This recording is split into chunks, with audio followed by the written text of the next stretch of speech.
Bienvenidas y bienvenidos a Castor Sin Filtro.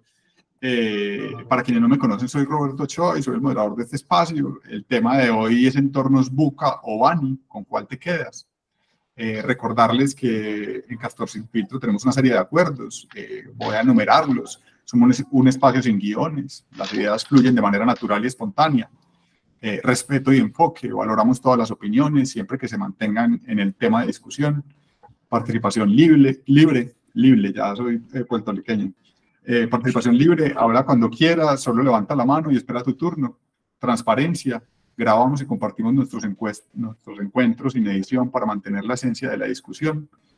Los oyentes son bienvenidos. Si prefieres solo escuchar y aprender, también eres bienvenido. En lo posible, prender la cámara, eso facilita la interacción, hace más humana la interacción. Invitamos a compartir ejemplos reales. Este es uno que incluimos y muy importante. Nos lo repiten mucho en los comentarios de la encuesta, como tratar de mantener esto bacano que filosofemos y todo, pero llevarlo siempre a cosas mucho más pragmáticas y que aterricen lo que estamos hablando, ¿cierto? Recordarles que pueden acceder a las grabaciones de Castor Sin Filtro en nuestro canal de YouTube y a un artículo relativo a cada sesión en nuestro blog. Les voy a compartir los vínculos a nuestro canal de YouTube y a nuestro blog,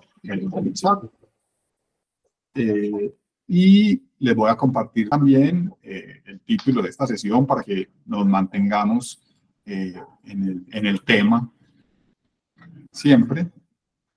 Por favor, no, quien esté aceptando, no acepte ni rusos ni brasileños. Para los que son nuevos, acá rato nos hackean y dicen cosas horribles. O alguien que... Dos veces. Cuyo nombre comienza por H. Sí. Bueno, entonces, por acá, yo, a ver si les parece, yo no sé si todos, pero yo hasta hace un par de semanas, yo no sabía que era BANI. Yo sé que yo no soy pues un experto en los temas que ustedes manejan acá. Creo que en la comunidad puede haber otras personas que no lo manejen. Entonces, no sé si les parezca bien, yo hice como un pequeño resumen de qué es VUCA y qué es BANI. Si quieren, antes de empezar, que hagamos un repasito por ahí para que tengamos claro cuáles son los temas que nos traen el día de hoy pues, a conversar. Entonces, les voy a compartir pantalla, voy a leer, pero para que puedan tener un mejor seguimiento de esto, ¿cierto? Entonces, VUCA, me dicen si ven bien. VUCA es un acrónimo. El acrónimo VUCA hace referencia a los términos en inglés de volatil. Voy a leer solo unos en español, ¿listo? Entonces, volatilidad es la velocidad a la que se puede producir una gran cantidad de cambios. Incertidumbre se refiere a la limitada capacidad de predecir lo que puede pasar en un futuro. Complejidad se trata de la dificultad para comprender el contexto. Ambigüedad es aquella falta de claridad para entender el entorno, lo cual conlleva la incertidumbre. El origen del concepto VUCA se remonta hasta los años 90, cuando el ejército norteamericano lo utilizó para hacer énfasis en la situación cambiante de esos tiempos, dado que en la actualidad y a raíz de la pandemia también se está produciendo una serie de cambios inimaginables en todos los aspectos, se ha vuelto a emplear este término con frecuencia. Hoy a este concepto de entorno VUCA se le añade una H, VUCA más H, en referencia a la hiperconectividad, ¿cierto? Y por otro lado está BANI. BANI por su parte es un nuevo modelo que ha aparecido para explicar lo que nos rodea y que pretende reemplazar a VUCA. Es también un acrónimo que hace referencia a frágil o quebradizo, busca describir cómo somos ante un entorno volátil, tal y como indica el modelo. Ansioso es la respuesta que se genera al enfrentarnos a un contexto volátil, poco predecible y que pueda hacernos quebradizos. La pasividad, el temor a tomar decisiones equivocadas y el estrés caracterizan este estado, más aún si se tiene la percepción de que no pueden producirse cambios dado el estado de incertidumbre que viene del VUCA en el que nos encontramos. Aquí entran en juego, en este tema de los ansiosos, entran en juego las redes sociales y los medios de comunicación, juegan un papel predominante. No lineal, es algo de lo que hemos venido hablando.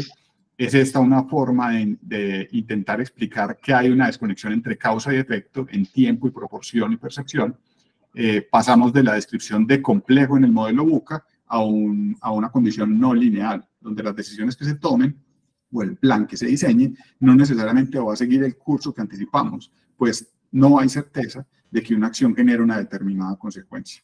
Incomprensible, por último, un entorno ambiguo, como indica el modelo VUCA, resulta incomprensible para las personas, en tanto nos damos cuenta de que no podemos explicarlo y que no tenemos control sobre él. Aun cuando buscamos más datos, información adicional, no logramos dar con la respuesta que esperamos. En palabras de Casio, que es el creador del modelo Bani, tratamos de encontrar respuestas, pero las respuestas no tienen sentido. Así entonces, mientras VUCA hace énfasis en el entorno, es importante saber esto, que hace énfasis en el entorno, Bani propone por su parte una lectura más centrada en los efectos que tienen los nuevos entornos en los humanos. El creador de VUCA es, no sé cómo se pronuncia, Jaime Casio, en su artículo Facing the Ages of Chaos, estamos en una era de caos intensa que casi violentamente rechaza la estructura, por lo que VUCA ya no es suficiente. VUCA no es suficiente, pues se necesita un marco que dé sentido a las consecuencias del mundo actual, o sea, énfasis en las consecuencias en los humanos, especialmente después de lo vivido durante y posteriormente la pandemia. Es decir, de acuerdo con Casio, estamos ante un nuevo paradigma, por lo que VUCA resulta obsoleto. Entonces, bueno, una introduccióncita larga, me disculpan, pero es como para que estemos sintonizados.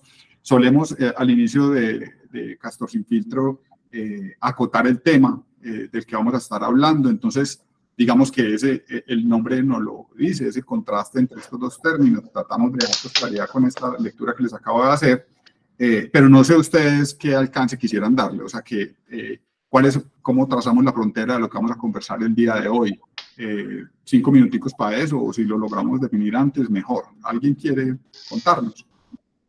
¿De qué le gustaría que conversáramos hoy? María Emilia, adelante. Yo he manejado los dos temas en planeación estratégica, y lo que pasa es que hay que definir cómo se reaccionaba ante VUCA y cómo se reacciona a nivel comportamental ante Bani. Entonces creo que haría falta como de esas dos acotaciones. ¿Cómo respondo yo a ambos entornos? Perfecto. ¿Alguien más quiere contarnos un poco más sobre qué cree que deberíamos hablar hoy? ¿Le interesaría que conversáramos hoy, como para que le abramos un marco de tiempo a esto para conversarlo?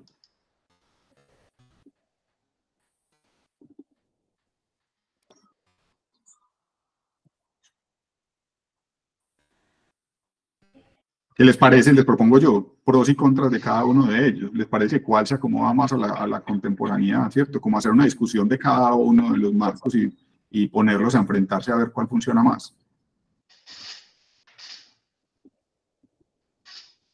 ¿Alguien más? Adelante, José Ramírez. Perdón. Adelante, José. Sí. Adelante, José. Juan de Dios, adelante. Sí, buenos días. No, pues para mí ambos conceptos se complementan. Antes, por el contrario, qué bueno que al final fuéramos capaces de sacar una sigla que combine quizás, ¿por qué no?, 6 de los 8 que vimos, que se adecue más a nuestro entorno latino, a nuestra cultura. En la medida que para mí realmente no compite, realmente se complementan, y yo no creo que uno sea obsoleto y otro no. Creo que complementan perfectamente.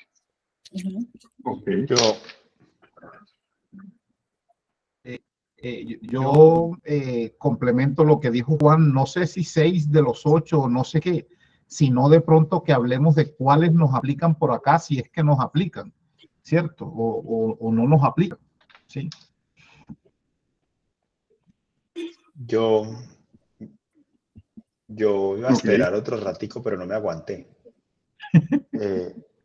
A mí me parece una bobada ese Bani. O sea, me parece que, como decía Hernán Wilkinson, estamos inmersos en la cultura pop. Entonces, creo que, ¿por qué no me gusta Bani? Sobre todo por lo que dice que VUCA es obsoleto. Puede que tenga cosas chéveres, pero creo que hace parte de la cultura pop de, no, esto ya está viejo, inventémonos otra cosa más bien. Cuando yo veo VUCA y veo Cunevin, o sea, si uno coge Cunevin y coge VUCA, dice, listo, en estos cuadrantes me cuadra la agilidad y me cuadra la innovación y me cuadra lo complejo. En cambio, cuando veo Bani, yo digo, bueno, en primer lugar, está emitiendo un juicio acerca del sujeto, porque dice quebradizo, ansioso. vení, todo el mundo es quebradizo o ansioso, o hay gente resiliente, y hay gente que dice, vení, en este entorno puedo hacerlo de esta manera, pero tiene un sesgo de generalización, lo cual me hace mucho ruido, ¿cierto?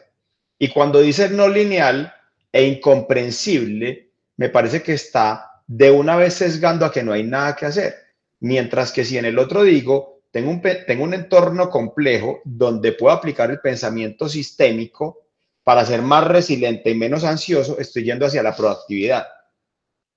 Soy claro, entonces, por eso es que aunque tiene elementos rescatables, lo que me parece muy cultura pop, muy cultura pop, y por eso me molesta y me hace ruido, es cuando dicen, no, es que el otro no y yo sí.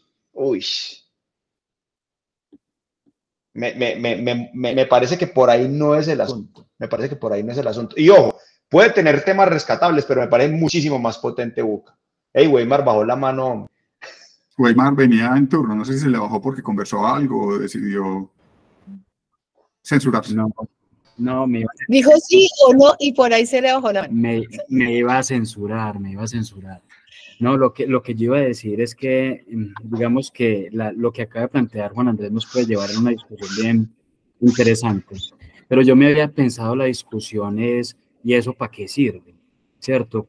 O sea, ¿para qué sirve entender ese contexto? ¿O qué es lo que nos va a aportar eso? Y que creo que es parte de la discusión, ¿cierto? ¿Para qué? ¿Para qué? ¿Para qué tiene sentido que nos sentemos aquí a echar carreta sobre eso?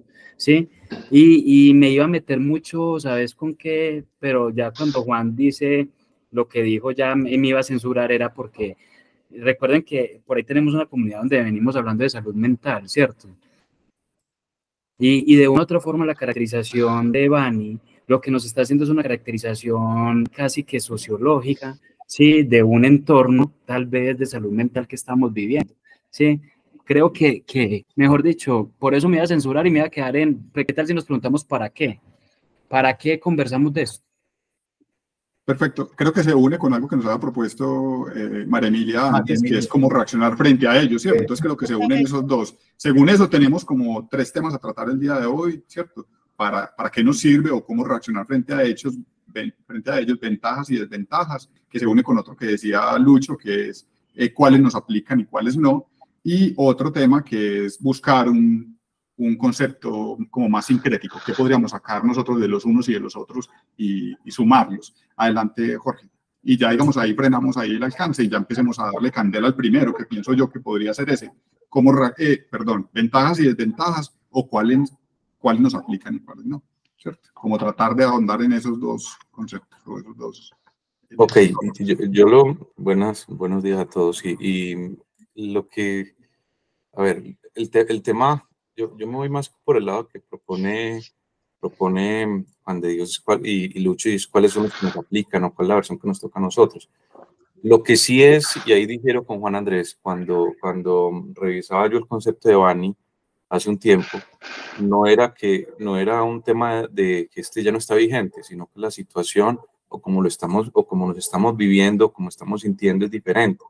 Y el término nacía en el 2015, y decía que nacía por 2 causas, por la transformación digital y por el calentamiento global.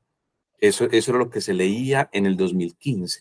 En 2015 estaban leyendo un mundo en esa situación los futuristas, que son los que tratan de entender o de etiquetar los momentos que estamos viviendo. Entonces, yo no sé si dice, quítate tú para ponerme yo, ¿cierto? No sé si sea esa la situación, pero lo que sí es cierto es que lo que dio origen al concepto Bani fue un punto de irrupción, un quiebre, y ese quiebre es un quiebre interesante. Estamos en un mundo distinto al que estaba cuando estaba Buca. Transportémonos los que tenemos la máquina del tiempo en nuestra memoria, por aquellos que hay gente que no había nacido en ese momento, como Juan Camilo, pero acuérdense de 1985, cuando nació el término Buca, cuando nos tocó ver la caída del muro de Berlín, nos tocó ver cómo Guns N' Roses aparecía y desaparecía, nos tocó un montón de cosas. Internet no estaba en el panorama. Estaba Internet, cómo estaba no existía reggaetón. No existía el reggaetón, no, había muchas cosas que eran diferentes, los computadores eran de difícil acceso, había una situación completamente distinta, y ahí fue cuando se acuñó VUCA.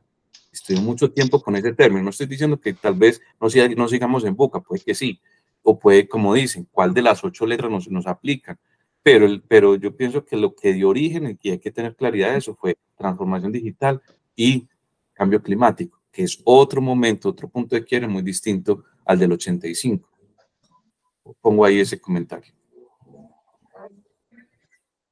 Y también diría yo, como para sumarle, que hemos entrado como en una etapa en Human Centered y todo es como centrado en el usuario, centrado en el humano, y creo que este otro pone el foco en el humano y no tanto en el ambiente que lo rodea, sino en el humano.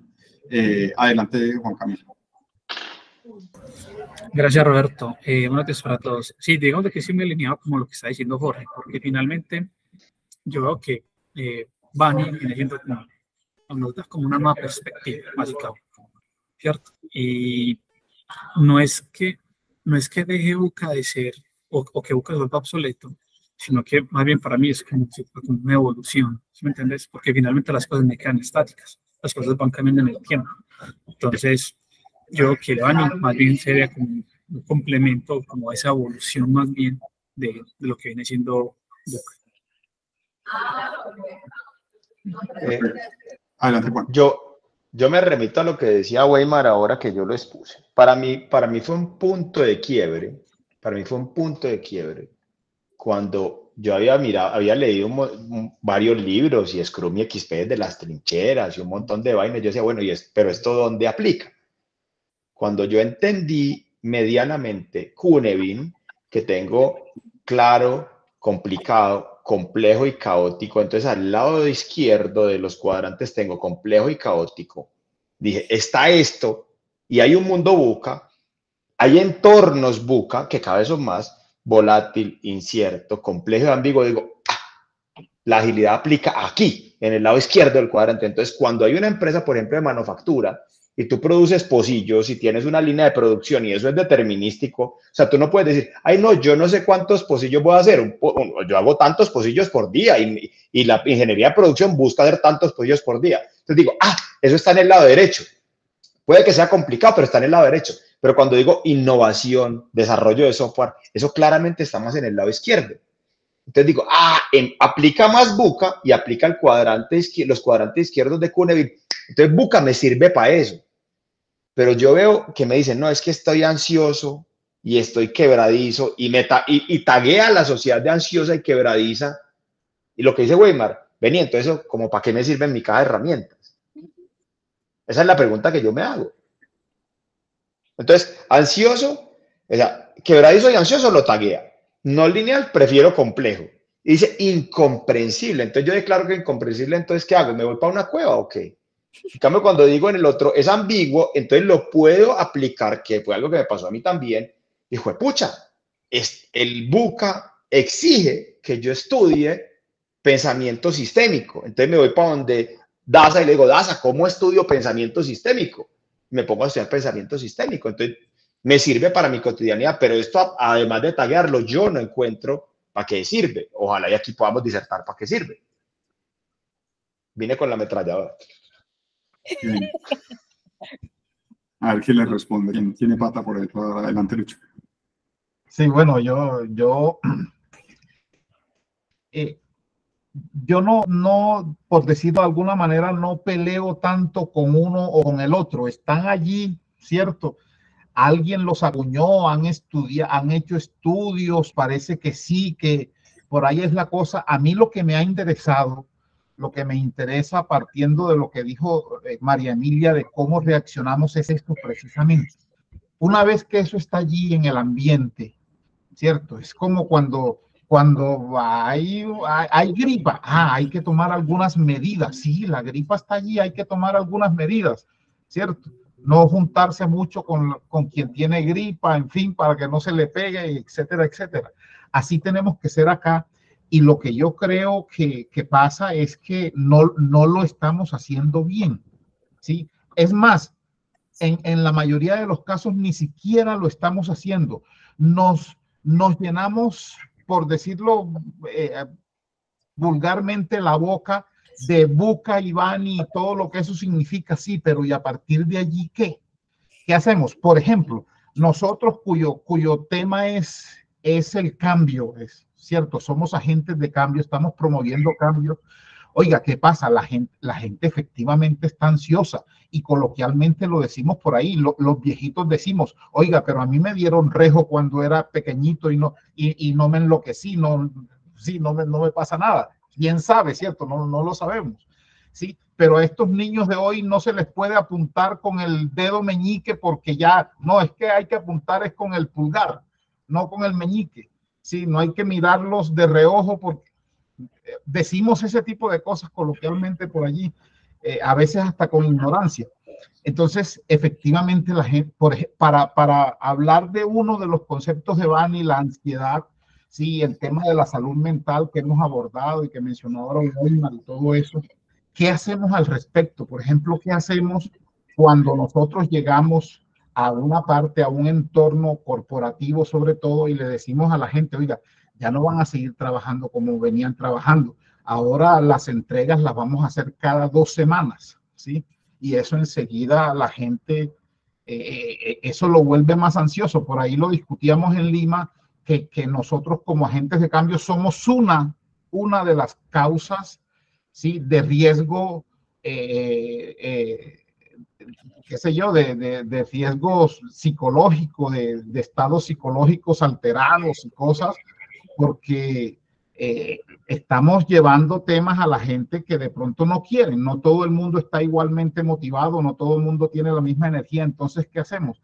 Y eso hay que empezar a abordarlo en cada punto, en cada paso que nosotros damos hacia adelante, hacia las propuestas que hacemos, hacia la forma como el trabajo que tratamos de fomentar en las organizaciones, con los equipos, con las personas, todo eso. Siempre hay que, yo digo que esos términos, esos términos no tanto, sino esos aspectos hay que tenerlos en cuenta en serio a la hora de hacer lo que nosotros hacemos. Muchas gracias, Lucho. Hola, Juan. Y adelante, Juan Daza, adelante, María Emilia. Gracias, Juan. Gracias. Hola, ¿cómo están todas, todos?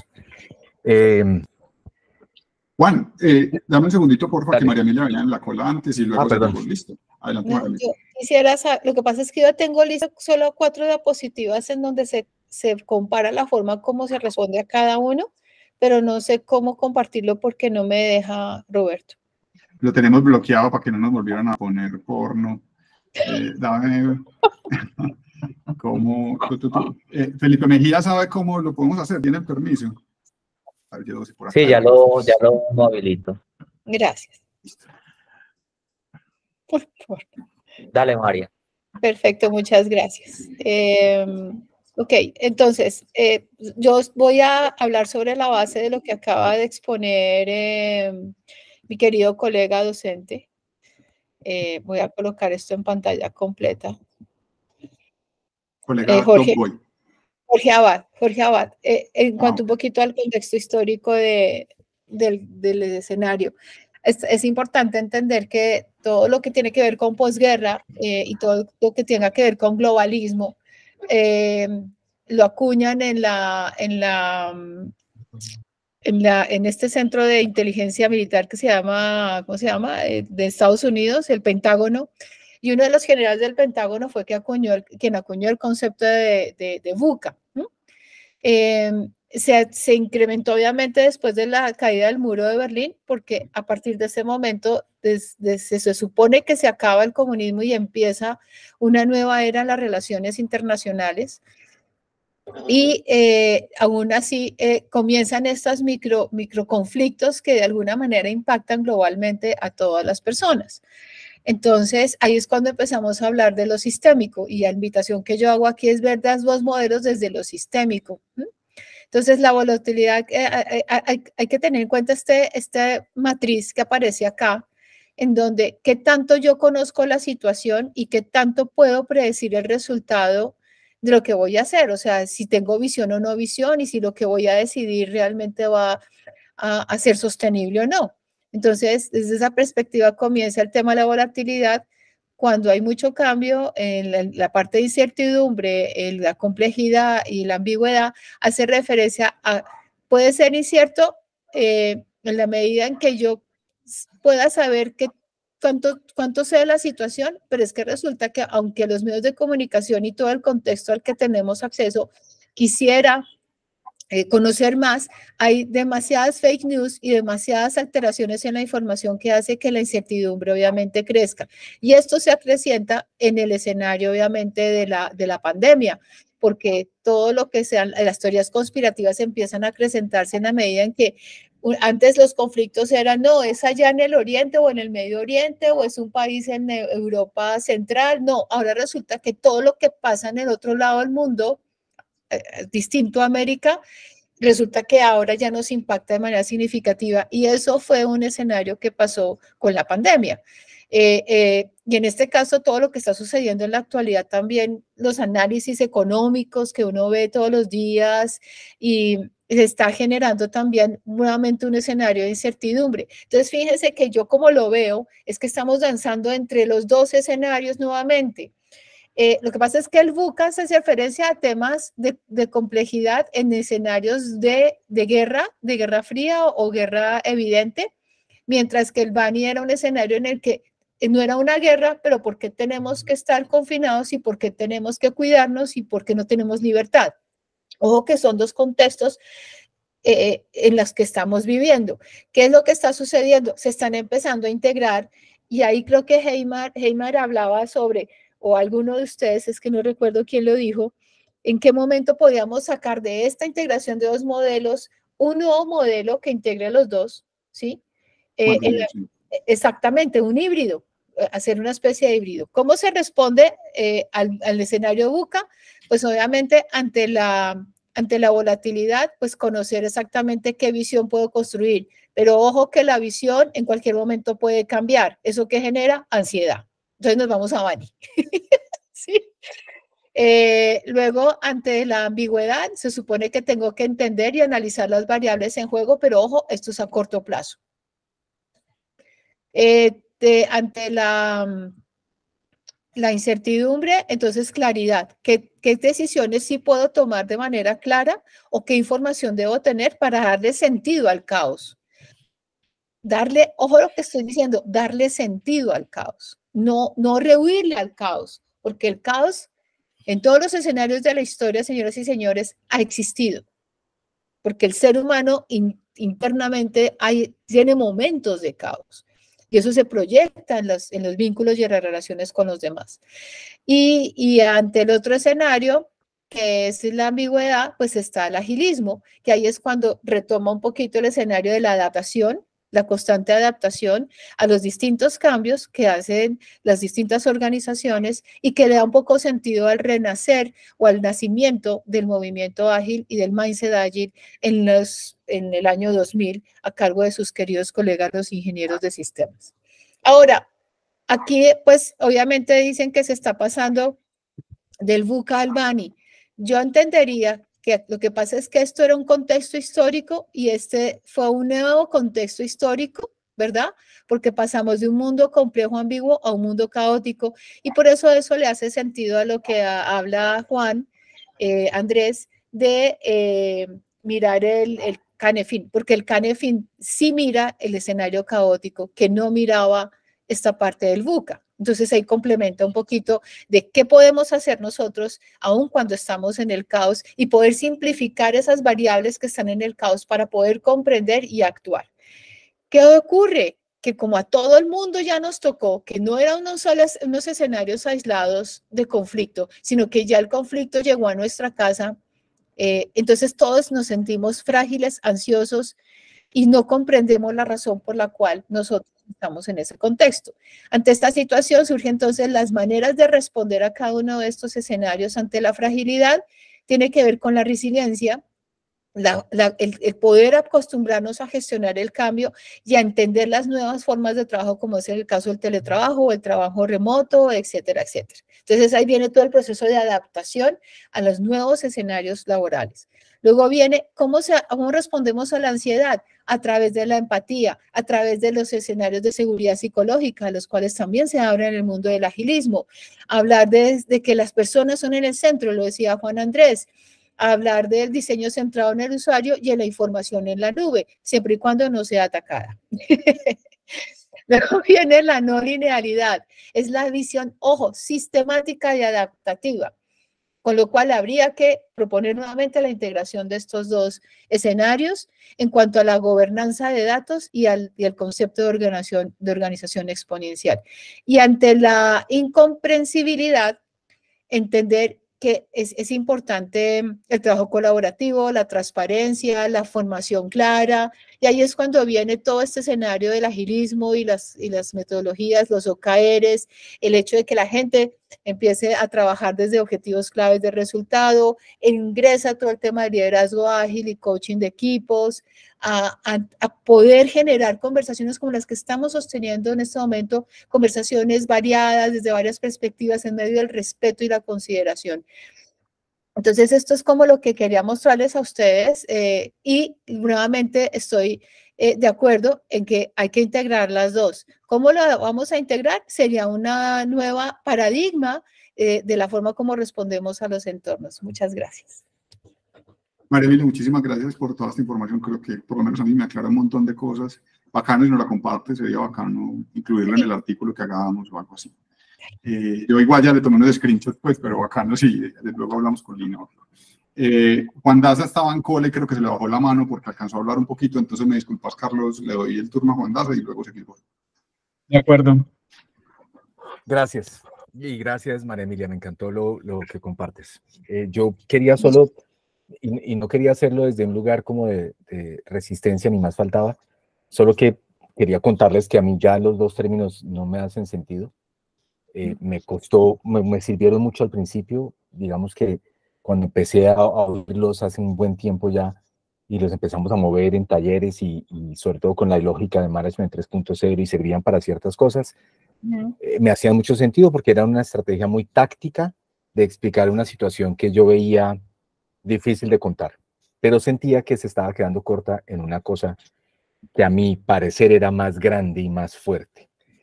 Entonces tuve que como esculcar otra vez en la bibliografía y en mi propia lectura o en los libros que a mí me impactaron y pensé, ¿por qué estamos tratando de suavizar una idea que merece ser tomada con todo, o sea, de los cachos, pues porque esto no es una idea sencilla, esto es una idea durísima.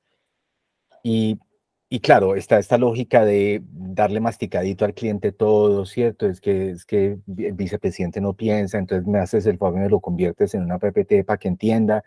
Entonces, como eso me pareció, por un lado, difícil de negociar, pero en su momento cedí terreno en eso.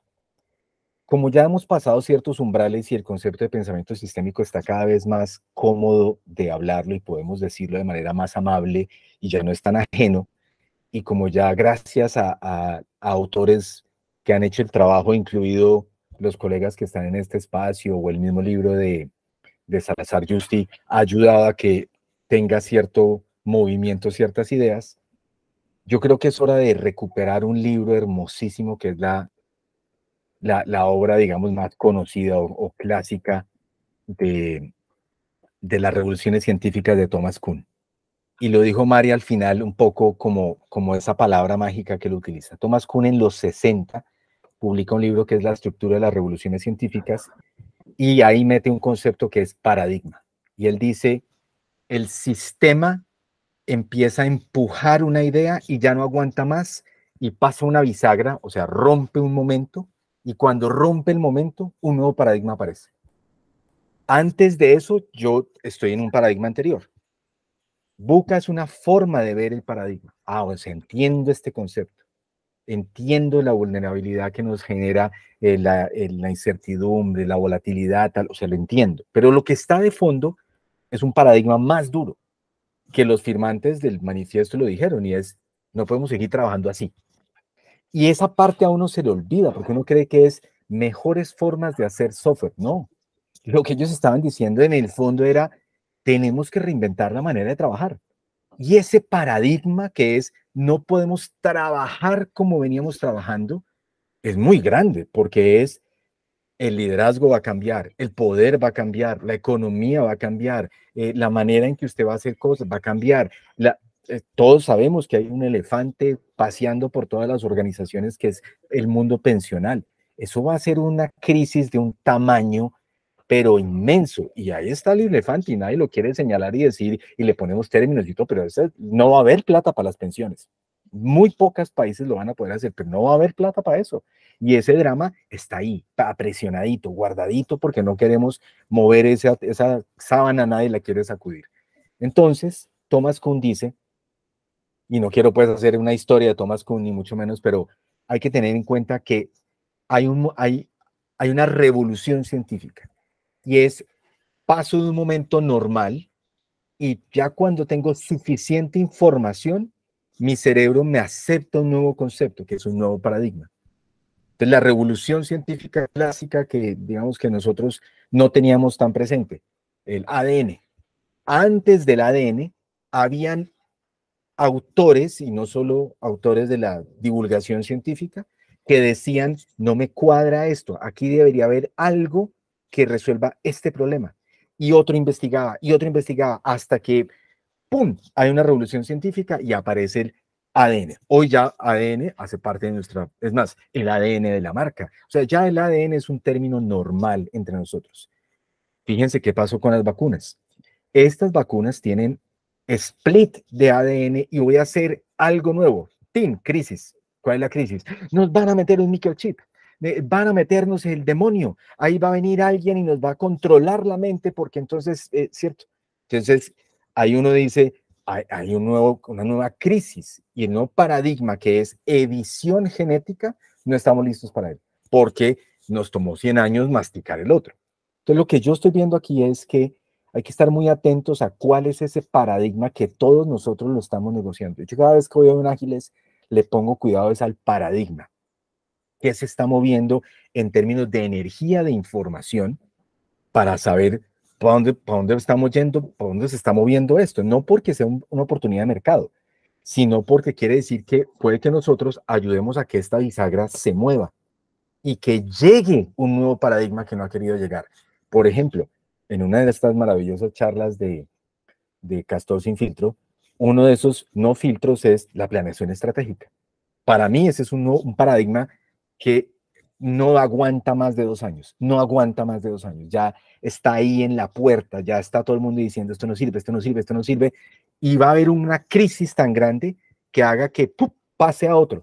Puede ser la emergente o la que sea que pase, pero quiere decir que ya entendimos que en un contexto como el que estamos, planear a más allá de cierto tiempo no tiene sentido, pero es un paradigma muy duro, porque todavía tenemos una generación que nos dice, muéstreme el plan, muéstreme qué va a pasar en los próximos, que en el quinquenio. A mí todavía he ido a empresas donde me dicen, es que en este quinquenio, y yo, mano, pero ¿quinquenio? O sea, ¿cómo se les ocurre 5 años? ¿Quién lo pensó?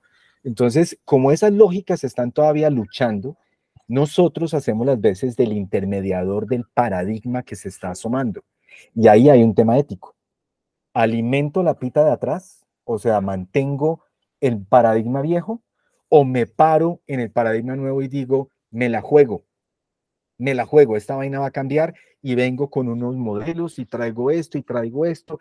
Y ahí es donde tenemos que estar viendo qué hacemos con esos elementos que tenemos que traer a la mesa, porque siento que no podemos quedarnos alimentando un sistema que ya está de salida. Ahí está el Two Loops, que Mulato ha hablado tanto de ese modelo, de los 2 sistemas, el modelo viejo que está trayendo, y es que compostemos, porque ya en este punto tratar de mantener un paradigma viejo que no va a funcionar más está siendo antiético, porque nuestro trabajo es decirle, yo vengo del futuro, yo viajo al más allá, sea hongos, sea lo que sea, yo vengo del futuro y traigo una información, y la información que traigo es, esta vaina va a desaparecer.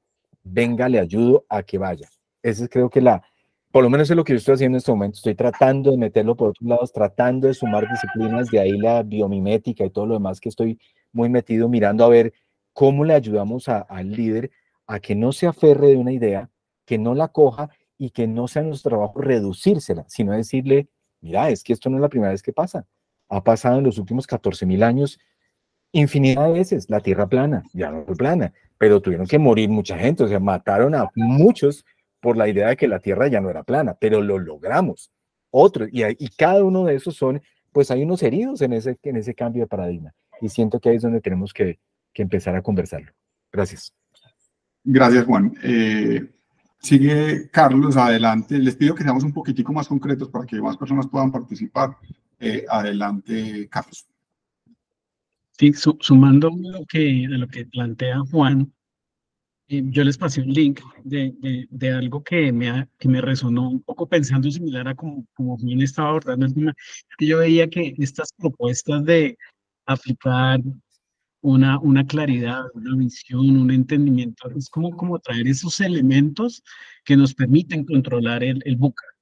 Sí, que desde nuestra visión planeadora, desde nuestra visión del paradigma en el que estamos, tratamos de enmascarar el buca y tratar de controlarlo.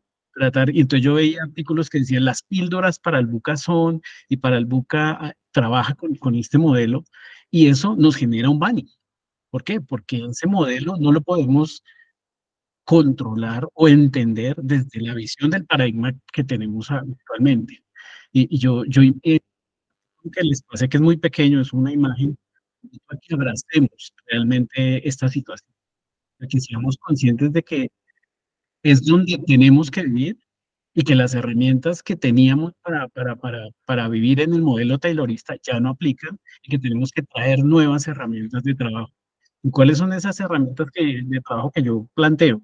Uno es colaborar, es decir, ya el conocimiento no es de un guía que me va a decir cómo hacer las cosas, sino que entre todos colaboramos para poder lograrlo.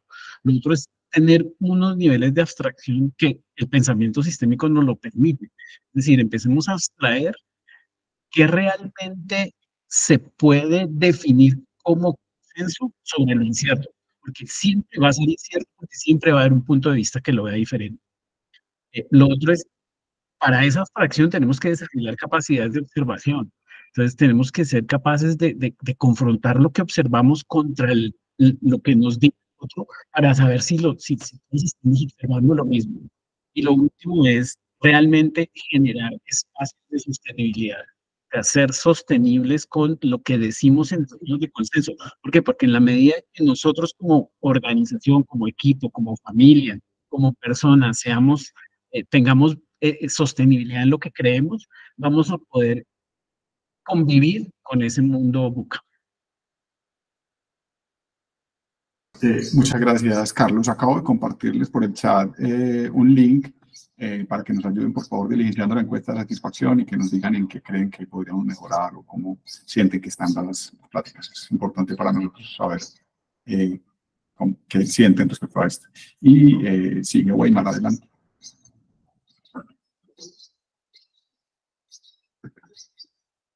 Weimar, ¿estás por ahí? De pronto estará silenciado.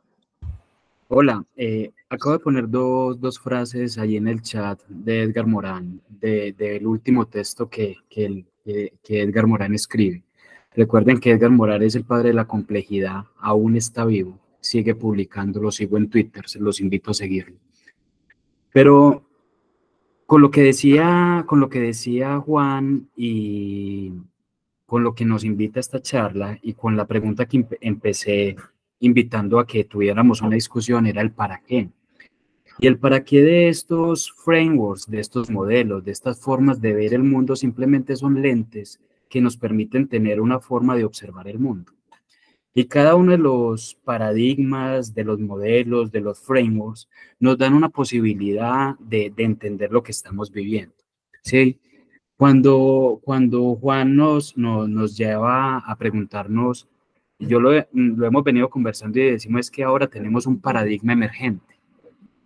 Y hay un paradigma emergente porque desde el ciudadano corporativo, que es el que en este momento tiene la capacidad de inversión para hacer transformaciones, los estados ya no lo tienen, el ciudadano corporativo. La responsabilidad social y el reconocer el triple impacto de las organizaciones nos ha llevado a que nosotros seamos portadores de esa buena nueva, por decirlo así. A veces terminamos siendo casi que profetas. ¿Por qué? Porque vamos llevando una buena nueva que lo trajo Carlos Quiroga hace un momento y él habla de la colaboración, ¿cierto? Y que nosotros hablamos de la escucha. Pero recuerden que el paradigma en el que siempre crecimos fue la competencia, no la colaboración. Entonces, parte de los paradigmas que estamos cambiando es que entendemos que trabajar por el bien común es mejor y más redituable que trabajar por el beneficio individual. Entonces, miren que con qué lentes estamos viendo la sociedad, con qué paradigmas los estamos leyendo. Yo simplemente recuerdo lo que nos decía Nach, es el acto más egoísta que puede hacer un ser humano, es trabajar en el beneficio colectivo. Cuando trabajas por el beneficio colectivo, siempre vas a tener beneficios individuales. Pero si trabajas por el beneficio individual, siempre te terminarás perdiendo en algún momento, ¿sí? En esa lógica, y la pregunta del para qué, lo que yo invito y que me parece bien interesante de esta charla, es que todos los días nos estamos poniendo lentes para ver la realidad, pero como lo conversaba con un gran amigo, siempre estamos sesgados, por más buenos que sean los datos. Eso era lo que quería compartir en línea con lo que Juan nos trae de los cambios paradigmáticos. Perfecto, muchísimas gracias. Por acá está pasando la papaya, seguramente les para escucharlo, para el mercado. Hemos tratado ya dos temas como de los que dijimos que íbamos a hablar en el alcance, creo que los hemos abarcado, incluso Weimar entró en uno más, que es el para qué, creo que tal vez de pronto sea parte del primero, ¿cierto? Y es entonces cuáles nos aplican y cuáles no, ventajas y desventajas de ambos, por qué nos sirven y cómo reaccionamos frente a ellos. Creo que María Emilia dio ahí una muy buena respuesta de cómo reaccionar frente a ellos, y sobre todo Vani, que digamos que lo tenemos como menos dateado. Y ya se nos está acabando el tiempo, pero nos había propuesto Juan de Dios algo más, y es cómo crear un concepto que sea más sincrético. Hablaba María Emilia por ahí de un híbrido entre ambos, o sea, o no hace falta ese híbrido y más bien de ambos podemos sacar, y cómo nos sirven para cambiar las organizaciones hoy en día, ambos, o con cuáles se quedarían ustedes de ellos. ¿Quién quiere hablarnos un poquitico sobre esto? De pronto Juan de Dios también, que nos propuso, venía con algo en la cabeza respecto a esto. Recordarles que les puse la encuesta de satisfacción. También recordarles que si tienen temas que quieren que compartamos, que discutamos en futuras sesiones, nos los pueden escribir en el chat para tenerlos en cuenta en futuras votaciones. Nadie tiene la mano levantada. Adelante, Juan. Yo creo que hay que hacer una revisión muy juiciosa. Yo tengo aquí mi letrerito de Leer Resiste y está siempre de este lado de este libro, que es como mi libro de cabecera. Este es Randall Collins, que fue durante muchos años director de la Asociación Norteamericana de Sociólogos. Y este es un libro que se llama La Sociología de la Filosofía. Y él dice, este es un libro muy riguroso de todos los movimientos filosóficos de la historia de la humanidad. Entonces él dice, pitagóricos, ¿cómo nació? ¿Cómo nacieron? O sea, él coge todos los movimientos filosóficos y dice, los pitagóricos, ¿cómo nacieron? En la historia lo cuenta, son 300 años de una escuela. Entonces cuando uno dice los agilistas, ¿qué somos nosotros como gremio? Nosotros somos un grupo de pensamiento que tiene unas ideas y se mueve por unos principios, unos valores y unas intenciones. Algunos generan más o menos conocimiento, otros se lucran de una manera o de otra, pero somos, digamos, un grupo de personas que se alinean alrededor de unos conceptos similares. Yo creo que yo cuando empecé a leer este libro lo hice pensando en, esto es un movimiento, esto es un parche, esto es un grupo, ¿esto qué es? ¿Nosotros qué somos como colectivo? Pues porque hay otros colectivos, ¿cierto? Que son los economistas, hay otros que se llaman los científicos duros, hay otros que son los sociólogos. ¿Nosotros qué es un movimiento de ser agilistas? Cada uno de esos movimientos protege un paradigma. Yo lo que hago como médico es decir, esto es lo que yo hago. O sea, yo protejo este paradigma.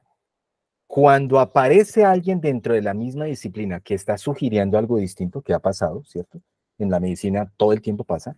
Hay un paradigma famosísimo y es que no podían sobrevivir microorganismos en la flora intestinal porque los ácidos los mataban. Y resulta que hoy hay un estudio completo de bacterias, neuronas, de toda una flora que vive a pesar de la química del estómago. Pero los mismos médicos dijeron, eso no es posible.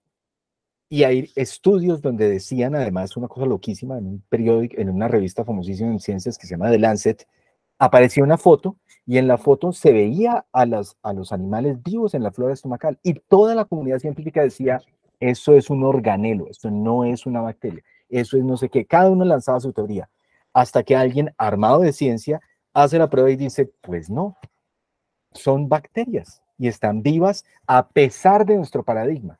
Lo mismo nos pasa a nosotros. ¿Qué tanto estamos dispuestos a mover los paradigmas que estamos defendiendo? No, es que el cambio solo es posible a partir de esto. ¿En serio? ¿Será que lo que yo quiero es vender una certificación o estoy proponiendo un cambio? ¿O estoy tratando de alimentar un sistema que vaya hacia otro lugar? Porque si lo que quiero vender es certificaciones, pues coja ese paradigma y cuídelo porque esa es su papita. Yo vendo Scrum, eso es lo que yo vendo. Yo vendo ya talleres de Scrum, trin. Entonces el paradigma de, mira, es que la atención de los grupos, es que el ciclo de entrega, es que el time to market, es que puede que Scrum no sea. No, ¿qué te pasa, ateo? Eres antiagilista. Y ahí aparecen esas tensiones que son las que tenemos que estar atentos. Y es, nosotros mismos estamos trayendo a la mesa un paradigma que en algún momento tenemos que desmontar, porque tiene una vida útil cortica y cada vez más cortica. Y saber dejar ir, esto sí es súper budista, es úselo por el rato que pueda, pero con la volatilidad que tenemos hoy, no podemos abrazar uno de estos paradigmas y decir, me voy con esta bandera de por vida. Lo vivimos todos como coaches. Estoy con un equipo que está diciendo, no entiendo para qué montamos Scrum si no nos está funcionando. Y yo, pues, ¿por qué no lo desmontan? No, pero entonces, toda esta cosa de que hay que hacer agilidad, yo no, desmonte esa cosa y venga, hagamos otra y hagamos una platanizada para entender qué le pasa, qué quiere hacer usted con todo esto. Y fíjense que ahí ya pasamos a otro nivel, porque mi paradigma no puede ser, es que yo protejo Scrum, es que yo protejo Safe, es que yo, pues porque lo único que estoy haciendo con eso es alimentar, pues un ciclo que le está haciendo daño a un sistema mucho más grande que es los facilitadores del cambio.